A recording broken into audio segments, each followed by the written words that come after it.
Earth is the building material of choice for 1/3 of the planet. It's alive, it purifies toxins, it is of the place, it has incredibly low embodied energy. It's probably the best building material from a sustainability perspective. It passes the acid test if you do life cycle analysis on Earth materials. If you just look at all of the energy, water, and materials impacts of the entire life cycle, Earth wins, hands down.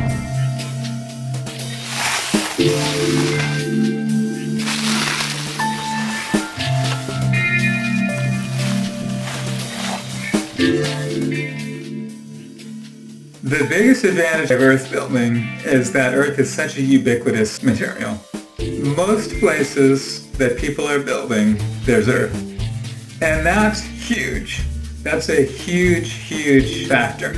I think it's hard for people who are raised in an industrial society where energy is very, very cheap to understand the significance of that fact, because we're used to thinking nothing of moving huge amounts of material, including very heavy material, very long distances.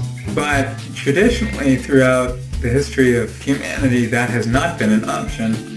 And it's very possible that that will come to be less of an option in the near to middle future, even in wealthy places like the United States.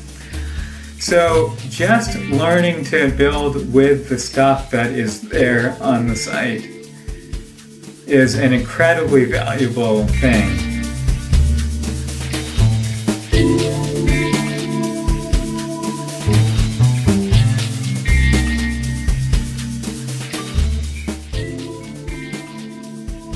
One of the other big advantages that Earth has as a building material is its weight. Because Earth is a massive, heavy material, it has the ability to store heat, or conversely to store coolness over a long period of time. A heavy earthen wall takes a long time to heat up and a long time to cool down. And it turns out that that's critical for efficient passive solar construction. If you want to build a house that is going to be heated mainly with the sun, you need a way to store the heat that's coming in from the sun during the daytime and keep it in the building to release during the nighttime, which is when you really need it. In the daytime, the sun's out, temperatures are high, everything's good. But at night, temperatures are going to drop. You're a lot more likely to be inside your house at night, and that's really when you need that heat. So the thermal mass of Earth, either in your walls or in your floor, can hold and store that heat until you need it.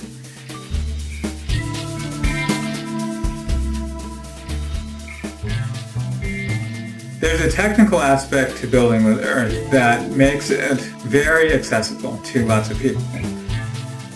Most of the earthen building techniques are so simple that people can learn how to do them in a matter of hours to days.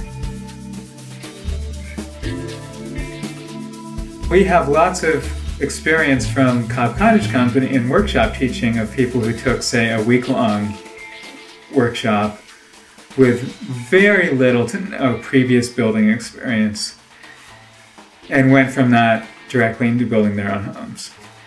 Usually people require some help with the more technical aspects, but the actual earth building technique is so simple that most people can pick it up very quickly.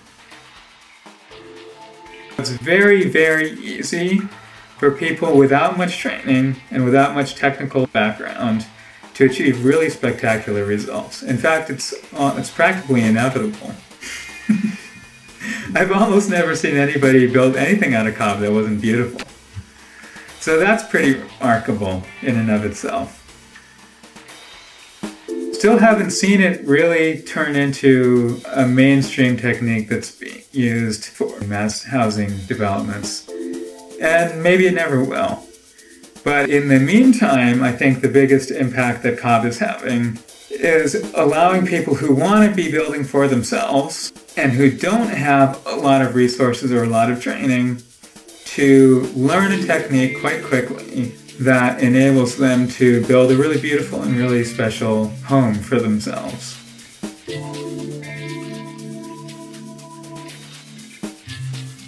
I really do see two worlds. Architects are simply unaware of Earth in all of its forms and variations. They're not specifying it. They're not encouraging their clients to go with it. And then there's this whole world of renegade builders or people that are really fundamentally activists or working from the heart and want to change the world and are deciding, I've got to learn enough about building so I can do an earth building.